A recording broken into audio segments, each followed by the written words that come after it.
Paz do Senhor, Irmandade. Como vocês estão? Vocês estão bem, gente? Já tô mais animadinha, hein? A voz já tá ficando boa. Bora dar uns glória? Vamos orar primeiro? Vamos orar, né? Ó Deus, nós te louvamos, Senhor, nós te agradecemos, nós bendizemos ao Senhor por tudo e por tanto. Obrigada, Senhor, nosso coração está grato. É o Senhor que tem cuidado de nós. Obrigada por estar recuperando a minha saúde. Obrigada por tudo, em todas as pessoas que nós amamos, por tudo que o Senhor tem conduzido e convergido e que nós estamos sendo direcionados para Ti. É isso que eu creio. E eu creio que é a Tua mão nos movendo para mais perto. Então, muito obrigada por esta misericórdia e graça sendo dispensada sobre nós. Obrigada, Senhor. Em nome de Jesus. Amém. Gente, olha que legal. Capítulo 21 de Lucas. Bora lá? Lucas 21. Essa história também, ela deixa eu tirar aqui um negócio que tá balançando. Ela é bem conhecida, né? Até que ela é bem conhecida. Deixa eu ver se eu abaixo só um pouquinho mais. Assim, acho que tá bom. Vamos lá, então.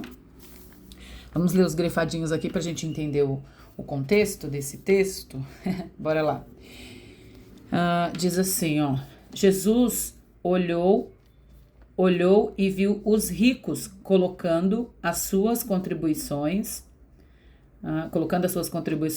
na caixa de ofertas. Viu também uma viúva pobre colocar 2 pequeninas moedas de cobre. Ele disse: em verdade, lhes digo que esta viúva pobre colocou mais do que todos os outros. Todos esses deram do que lhe sobrava, mas ela, da sua pobreza, deu tudo o que possuía para viver. Chama atenção, né? Como que a pessoa vai lá, gente? Olha só, vamos nos colocar no lugar dela? Mas esta viúva pobre deu tudo o que tinha para viver. Que oferta foi essa? Constrange, né? Imaginar isso. Eu fiquei bem constrangida. O texto começa mostrando que ela deu tudo, mas não é tudo assim, tudo que era uma oferta separada, tudo o quê? Tudo que ela precisava para viver. Aí na pesquisa que eu fiz sobre essa viúva e sobre a situação do que estava acontecendo ali, ela estava ofertando, né? Tá vendo? E tinha outras pessoas ofertando, colocando as suas contribuições ali. E ela era uma dessas pessoas. E quem tá olhando ali é Jesus, né? E aí, nessa pesquisa, eu fiquei mais impressionada ainda com a atitude dessa viúva, porque no templo eu descobri que era cobrado um imposto anual, né? Para todos os homens judeus adultos. E assim, o santuário em Jerusalém, ele ostentava uma enorme fortuna, o santuário, né?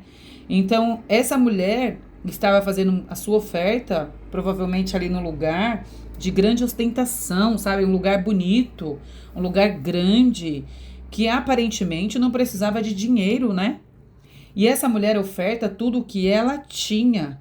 Quando diz para viver tudo, é como se dissesse para mim, né? Eu entendi assim, ó. Ofertou tudo o que tinha para viver. O que ela ofertou então, gente? Ela ofertou a própria vida e para quem? Ao Senhor.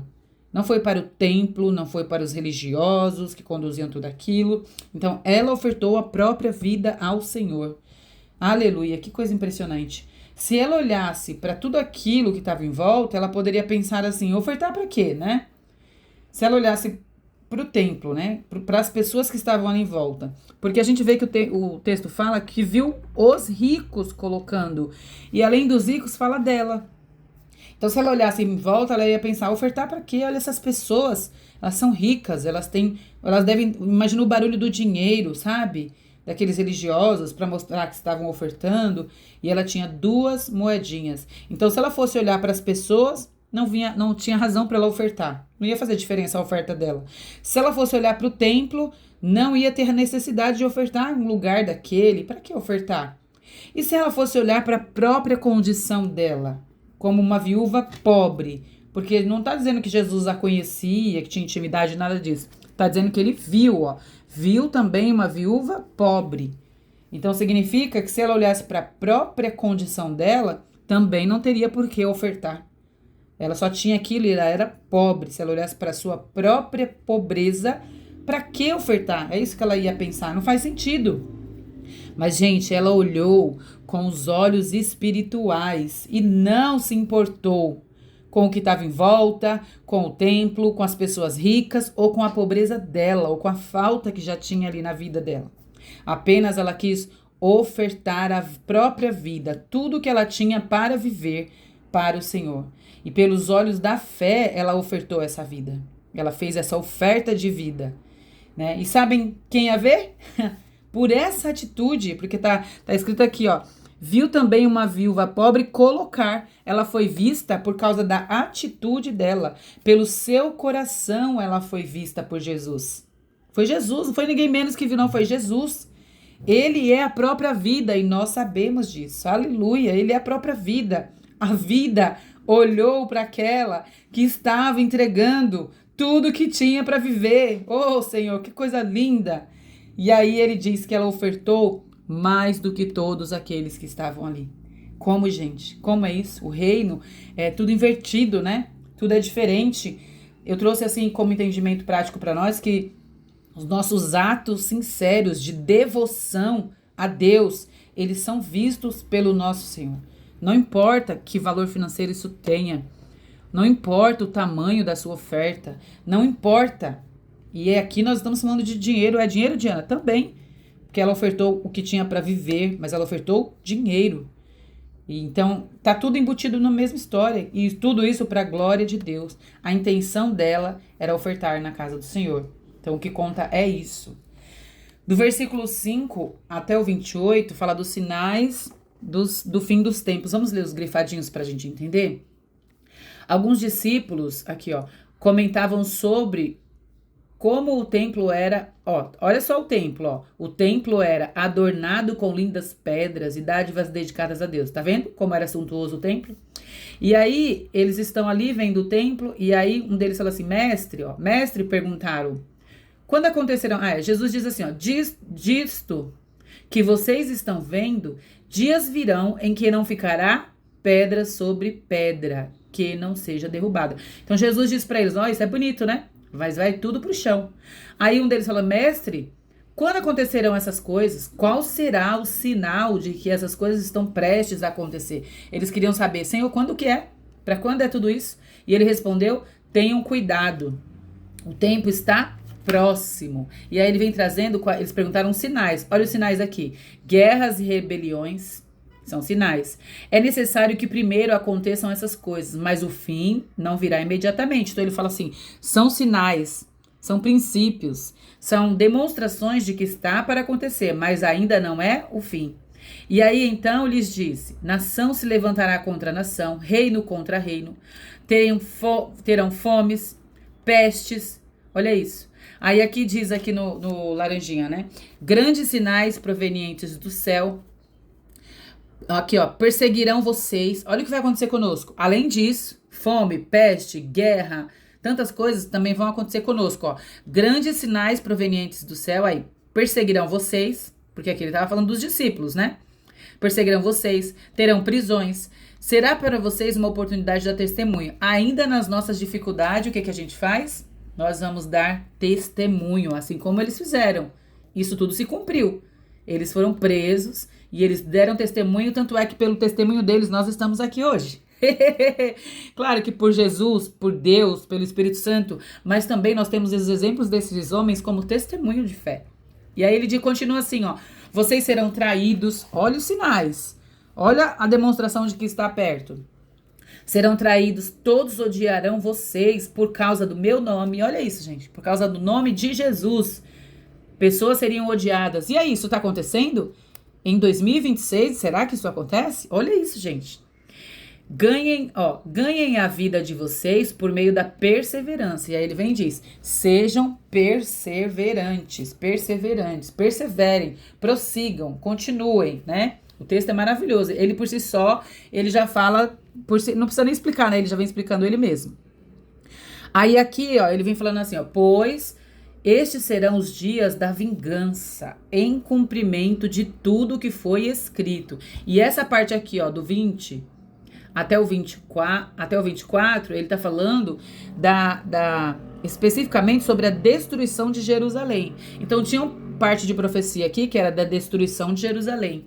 E aí no 25 diz assim, haverá sinais no sol, na lua, e ainda falando, lembra a pergunta que os discípulos tinham feito, Senhor, quando acontecerão essas coisas? Quando é que não vai ter aqui pedra sobre pedra? Quando vai acontecer? Quais serão os sinais? E ele continua falando, tudo isso é sinal. Aí ele fala assim, haverá sinais no sol, na lua e nas estrelas. Olha isso. Aqui no finalzinho do 26b, ó. Pois os poderes celestiais serão abalados. Meu Deus, o cosmo vai ser abalado. E aí no 27, então verão, oh, aleluia, 27, então verão o Filho do Homem vindo em uma nuvem com poder e grande glória. O Senhor virá.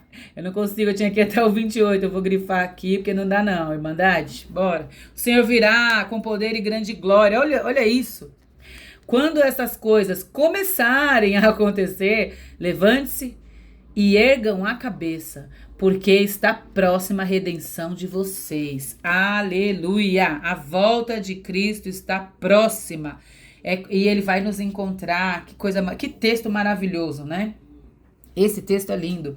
E aí ele vem falando disso, ele vem falando desses sinais dessa volta, né? É possível a gente ver que Jesus fala de coisas que aconteceriam antes, para aquele tempo em que eles estavam vivendo. Olha aqui, a destruição, aqui esse pedaço fala sobre especificamente a destruição de Jerusalém. Mas também tem coisas que ele fala que seriam próximas daquele tempo que eles estavam vivendo e também de coisas futuras, muito distantes do que eles estavam vivendo. Aí, aqui também, quando ele fala da destruição do templo, é possível a gente entender, então os estudiosos dizem, que esse livro de Lucas, que é o que a gente está lendo, o livro todo de Lucas, o Evangelho de Lucas, ele foi escrito mais ou menos aí em 62 depois de Cristo. Por quê? Porque a gente sabe pela história, pelos livros de história, né, que Roma invadiu esse território e aí eles destroem o templo. Então tem a invasão romana no ano 70 e aí é destruído o templo. E como eles estão falando aqui do templo, o templo está em pé, eles estão olhando para o templo, a beleza do templo, isso mostra que o templo não tinha sido destruído ainda. Gente, vamos ler aqui só esses grifadinhos de laranja, porque me chamou a atenção. Olha só. E grandes sinais provenientes do céu. Aí olha aqui o outro, ó. Haverá sinais no sol, na lua, nas estrelas. E aqui, pois os poderes celestiais, ó, celestiais serão abalados. É muito legal, né? É possível a gente ver com isso que essa hora final, esse momento que antecede aí perto do fim, está relacionado com os sinais do céu, envolve poderes do céu. São assim, os poderes do céu, eles são abalados. E aí vem o quê? O 27. Então verão o Filho do Homem vindo em uma nuvem com poder e grande glória. Aleluia, aleluia. Em poder e grande glória. Isso aqui é só o princípio, viu? Isso aqui é só o princípio. Gente, é maravilhoso. É maravilhoso. Crer nisso é maravilhoso. Esperar por isso é maravilhoso, né? E aí, depois disso, Jesus vem aqui e conta uma parábola, ó, tá vendo? Ainda sobre o mesmo assunto. Lembra que as parábolas se encaixam aí, né? E aqui ele tá falando sobre aqui o mesmo assunto, né? Então aqui, a partir do... Observem a figueira. Jesus também lhes contou esta parábola, no 29, ó. Observem a figueira, as árvores e tal. E aqui no 32 ele diz, em verdade lhes digo que não passará esta geração até que todas essas coisas aconteçam. Os céus e a terra passarão, mas as minhas palavras jamais passarão. E é isso que precisa ficar latente, né? Latente na nossa mente. Céus e terra passarão, mas a minha palavra não passará. Quando ele fala que não vai passar essa geração sem que isso aconteça, a gente olha aqui, ó, para o que aconteceu, que era a profecia sobre a destruição do templo de Jerusalém. E realmente não passou aquela geração sem que isso acontecesse. E os acontecimentos futuros, aí é outra coisa que a gente só vai saber quando estiver na glória com o Senhor. A verdade é que a gente não precisa pensar, né? Quando será? Eu quero ter certeza. Quais são os sinais? A gente só precisa, pela certeza do nosso coração, crer em fé que ele virá, que as suas palavras jamais passarão, como está escrito aqui. Que de fato já passaram centenas e mais de 1000 anos, mas o que ele falou continua se cumprindo, a gente continua vendo tudo que está escrito aqui está acontecendo. Então nós louvamos a Deus e que Ele mantenha em nós esse desejo ardente por essa espera, por uma vida de espera do nosso Cristo. Aleluia.